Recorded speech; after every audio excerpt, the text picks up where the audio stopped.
Support comes from Gemma, architects, planners, and designers seeking to bring joy to their clients and communities.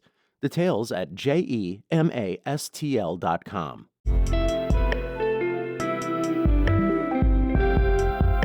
From the St. Louis Public Radio Newsroom, this is The Gateway. It's Friday, August 7th. I'm Abby Larico.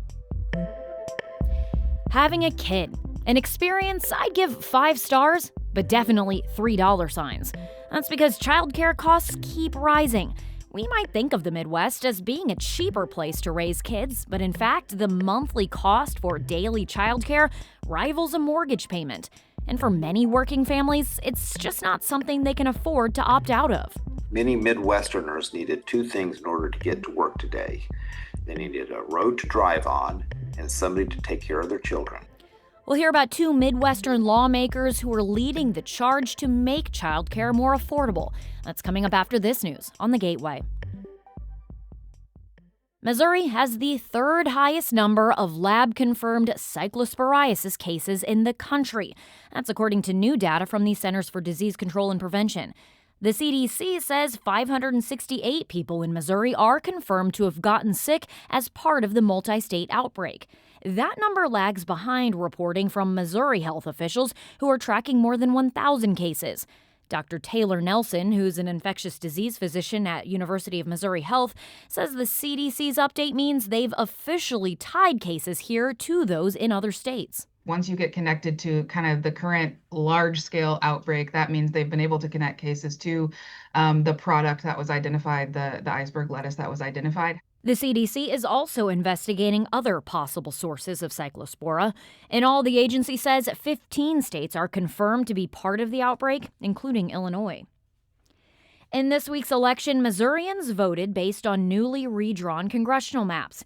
Also on Election Day, Missouri Secretary of State Denny Hoskins rejected an effort to put that 2025 redistricting up for a statewide vote, a move that was promptly followed by a lawsuit. Now Missouri's Attorney General is weighing in.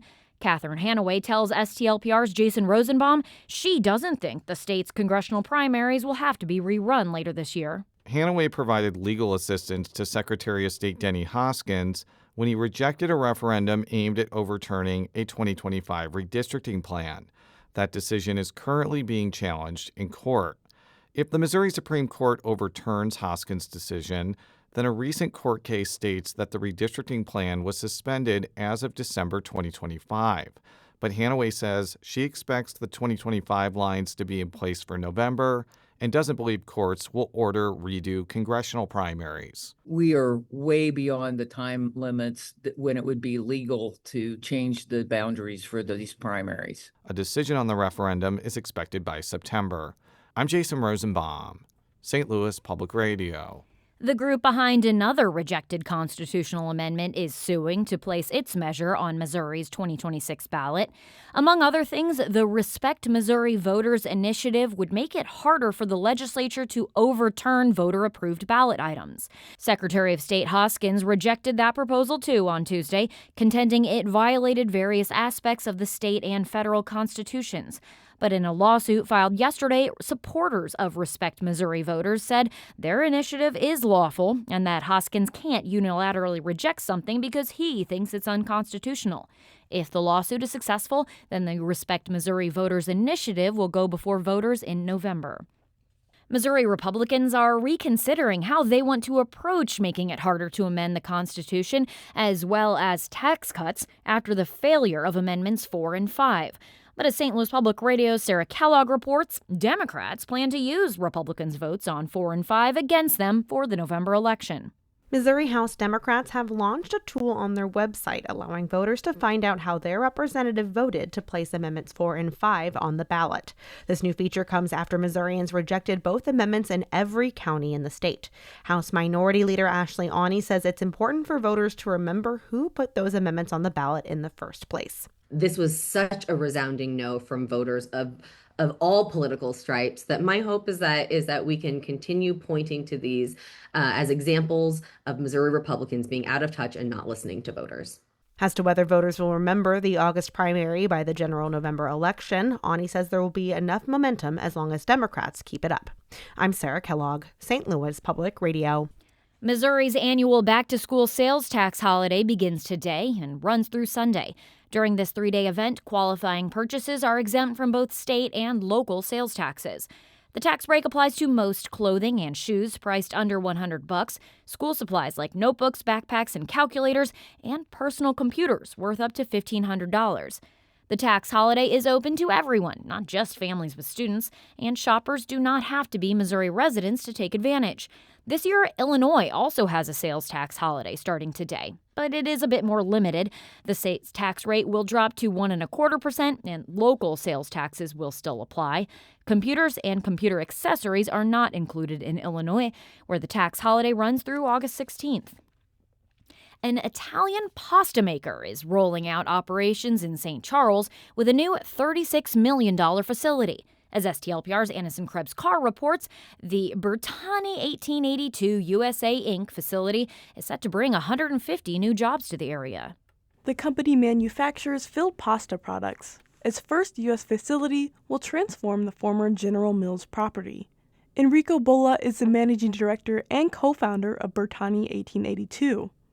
Bolla said in a press release that the new St. Charles facility will help the company expand into meat-filled products and deliver products to retail partners. Bolla said, quote, "This investment enables us to reach out to new customers in a market brimming with opportunities." Landing the facility was a collaborative effort among several groups and city and county officials. I'm Anderson Krebs Carr, St. Louis Public Radio. A civic group plans to redevelop 2 parking garages in downtown St. Louis to increase foot traffic in the area. Arch to Park Equity Fund purchased the Keener East and Keener West garages overlooking Keener Plaza. The group plans to beautify and update the garages in hope of attracting ground-level retail to the buildings. A few restaurants and a printing shop are currently housed there. Arch to Park Equity Fund is operated by Greater St. Louis, Inc. That's a regional development group that partially focuses on revitalizing downtown. It's just one of several new efforts to bring new life and redevelopment to downtown, including the recent passage of a bill that allocates $55 million in Rams settlement funding toward downtown revitalization.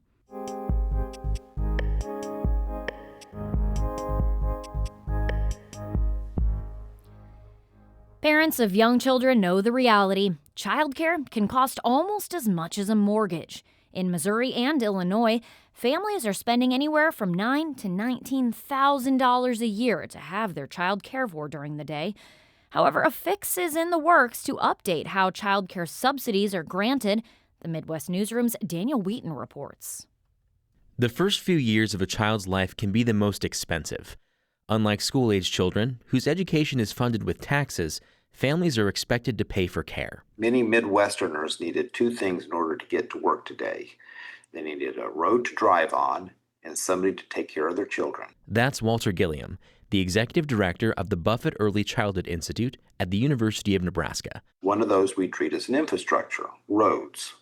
The other one is childcare. Across the country, about 70% of children under age 6 live in homes with working parents.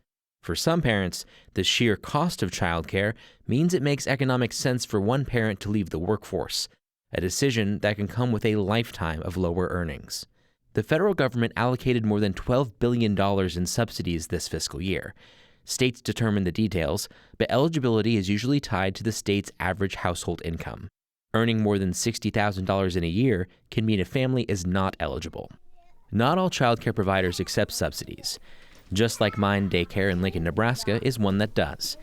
Liz Arnold has operated Just Like Mine in her home since 2020 and has been a childcare worker since 2010. Accepting the subsidy comes at a real cost. You're not getting paid cost of care.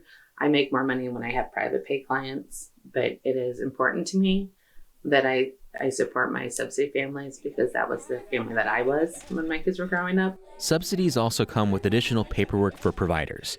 They have to track attendance, drop-off times, and are subject to inspection at any time. There's lots of paperwork for families as well.